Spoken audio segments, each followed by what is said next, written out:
Hello बच्चों, कैसे हैं आप लोग। मैं आपका नॉलेज लवेरिया में स्वागत करता हूं और मेरा नाम एजाज है। और आज जो बच्चों हम लोग देखने जा रहे हैं वह क्लास 10th की mathematics chapter number 5 arithmetic progression exercise 5.3 और क्वेश्चन जो है बच्चों 18 हम लोग देखने जा रहे हैं। तो आइए मैं एक बार आप लोगों के सामने पढ़ देता हूं। A spiral is made up of successive semicircles with center alternately at A and B and starting with center at A of radii 0.5, 1.0, 1.5, 2 centimeter as shown in figure 5.4। Figure जो है ना आगे बनाऊंगा जब आपको समझाऊंगा क्वेश्चन, ठीक है।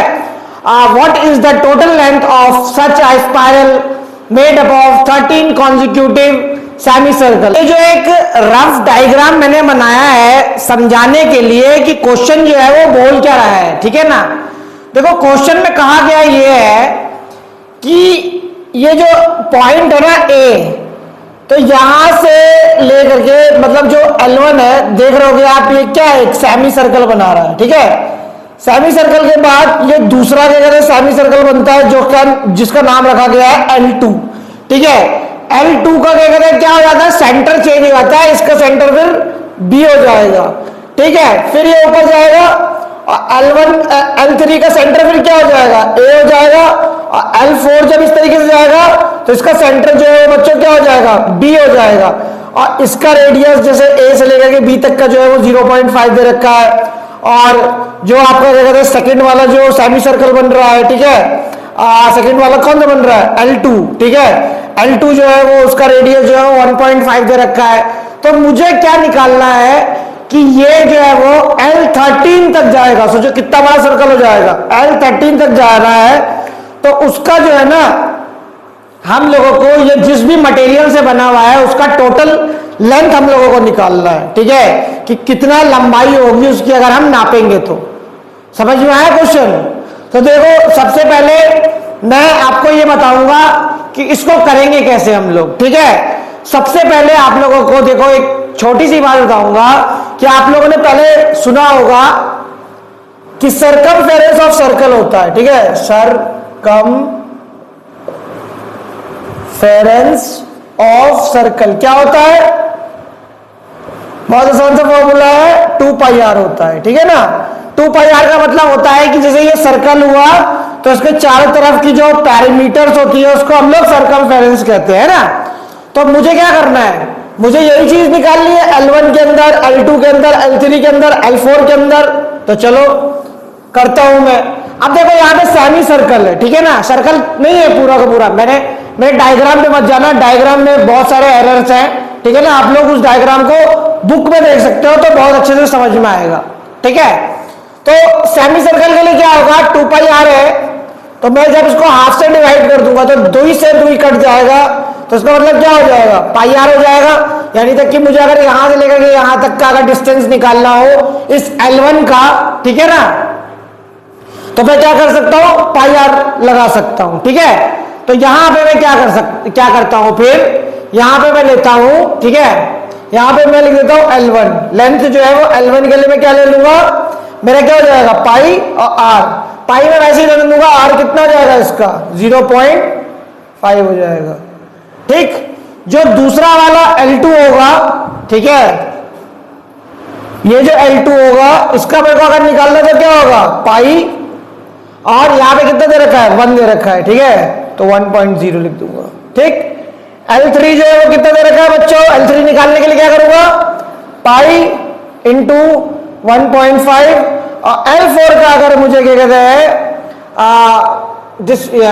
इसको वो लेंथ कहेंगे, ठीक है ना, सेमी सर्कल यानी पैरामीटर अगर मुझे निकालना है, ठीक है, L4 का, तो मैं क्या करूंगा, पाई इंटू 2.2 से कर दूंगा, ठीक है। अब देखो यहां पे क्या करना है, मुझे सम निकालना है। तो मैं यहां पे क्या करूंगा, Sn वाला फॉर्मूला लगाऊंगा, ठीक है। Sn वाला फॉर्मूला लगाता हूं, Sn equal to n/2 2a positive n-1 d L4 हटा रहा हूं यहां से, L4 यहां लिख देता हूं d, ठीक है, और ये इधर हो गया। अब देखो मुझे 13 टर्म तक बोला है, तो s जो है वो मुझे कितना निकालना है, 13 निकालना है, ठीक है। तो 13/2 तो मैं ऐसे लिख दूंगा। अब देखो यहां पे क्या हो रहा है ना, ये L1 L2 L3 L4 ये जितने भी पैरामीटर्स आ रहे हैं ना, ये एक तरीके का AP बना रहे हैं। क्यों AP बना रहे हैं? क्योंकि गौर से देखो इसमें 0.5 है, 1 है, ये जो L3 का जो हो गया रेडियस हो गया, ये कितना है 1.5 है, ठीक है। L4 का जो रेडियस हो गया वो कितना है 2 है। तो इसमें जो है वो कॉमन डिफरेंस क्या बढ़ता जा रहा है, 0.5 का कॉमन डिफरेंस बढ़ता जा रहा है, ठीक है। तो यहां पे मेरा फर्स्ट टर्म क्या हो जाएगा, 2 इंटू ए, देखो फर्स्ट टर्म मेरा क्या है, फर्स्ट टर्म यही होगा, ठीक है। A1 जो है वो मेरा ये होगा, तो यहां पे कितना हो जाएगा पाई, ठीक, और पाई के बाद जो है वो 0.5, ठीक है, ऐसे ले लिया मैंने, ठीक, इस तरीके से ले लिया। अब यहां पर मैं क्या करूंगा, प्लस का साइन लिखूंगा, n-1 कितना हो जाएगा, n-1 जो है वो मेरा 12 हो जाएगा, ठीक है। अब d जो है वो कितना आएगा, देखो d निकालने के लिए क्या करना पड़ेगा मुझे, ये सब L1 L2 L3 L4 ये सब मेरे क्या है, इसे मैं A1 भी बोल सकता हूं, ठीक है। A1 हो गया, ये A2 हो गया, ये A3 हो गया, ये A4 हो गया, ठीक है। तो मैं यहां पे क्या करूंगा, A2 से A1 को माइनस कर दूंगा, तो देखता हूं माइनस करके, तो पाई अब 1 से मल्टीप्लाई करो तो पाई हो जाएगा माइनस पाई इंटू 0.5, ठीक है, ये हो गया। तो देखो एक काम करो, यहां पे क्या होगा, पाई से पाई जो है वो बाहर निकाल लो, ठीक है। यहां पे क्या बचेगा 1 माइनस 0.5, तो d कितना आ जाएगा, d आ जाएगा मेरा पाई 1 में से अगर आधा जाएगा तो क्या हो जाएगा 0.5 ही आएगा, समझ में आया। तो इसका कॉमन डिफरेंस कितना हो गया, इसका कॉमन डिफरेंस जो है बच्चों ये भी हो जाएगा पाई, ठीक है, 0.5। अच्छा, अब यहां पे फिर मैं क्या करूंगा, लिख देता हूं यहां पे, ठीक है, यहां पे मैं लिख देता हूं पाई, ठीक है, और 0.5, ये जो है वो मेरा पूरा का पूरा d हो गया, ठीक। अब देखो इसको मैं मल्टीप्लाई करूंगा, अब ये सब देखो, ये सब जो है ना वो मिटा देता हूं मैं। अब इसको जब सॉल्व करूंगा, ठीक है, तो ये कितना हो जाएगा, ये यहां पे एक चीज मेरे को यहां पे ये करना था, क्या कहते हैं 0.5 पाई इंटू 2। देखो 0.5 को जब मैं 2 से मल्टीप्लाई कर दूंगा तो क्या हो जाएगा, ये 1 ही हो जाएगा, ठीक है। तो मैं यहां पे क्या करूंगा, S13 इक्वल टू 2 ब्रैकेट, ठीक है, यहां पे मैं मल्टीप्लाई कर दूंगा इसको, तो ये हो जाएगा मेरा सिर्फ पाई हो जाएगा। ये क्यों, क्योंकि 0.5 को जब मैं 2 से मल्टीप्लाई कर दूंगा तो 1 हो जाएगा, तो यहां पे कितना आ जाएगा मेरा, ठीक है, यहां पे आ जाएगा क्या कहते हैं पाई आ जाएगा। फिर पॉजिटिव, और देखो यहां पे 12 को मैं मल्टीप्लाई करूंगा 0.5 से, तो मेरा कितना हो जाएगा 6 हो जाएगा, तो यहां पे कितना आ जाएगा 6 पाई आ जाएगा बच्चों।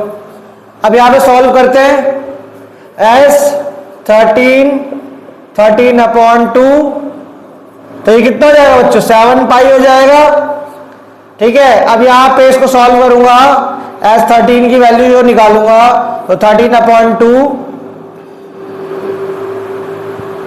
इंटू पाई कितना हो गया 22/7, और ये 7 तो वैसे का वैसे ही आ जाएगा। इस 7 से ये वाला कैंसिल आउट हो जाएगा, ये वाला जो है 2 इससे कैंसिल आउट हो जाएगा, तो 11 आ जाएगा। तो 13 इंटू 11 कितना होगा बच्चों, अभी बताता हूँ, S13 की वैल्यू जो है वो निकालनी है, तो 13 और 11 से कर दूंगा, तो यहाँ पे 13 ही आ जाएगा, क्रॉस कर दो यहाँ पे 13 ही आ जाएगा, तो ये 3 हो गया, ये 4 हो गया, ये 1 हो गया, यानी कि S13 की वैल्यू जो है वो बच्चों कितनी हो जाएगी, यहाँ पे बच्चों वैल्यू हो जाएगी 143 हो जाएगी, और यहाँ पे सेंटीमीटर का यूनिट इसलिए लगा देना क्योंकि सारी यूनिट जो है वो रेडियस जो है वो सेंटीमीटर में दे रखा है। तो यहां पे लिख देना the total length of spiral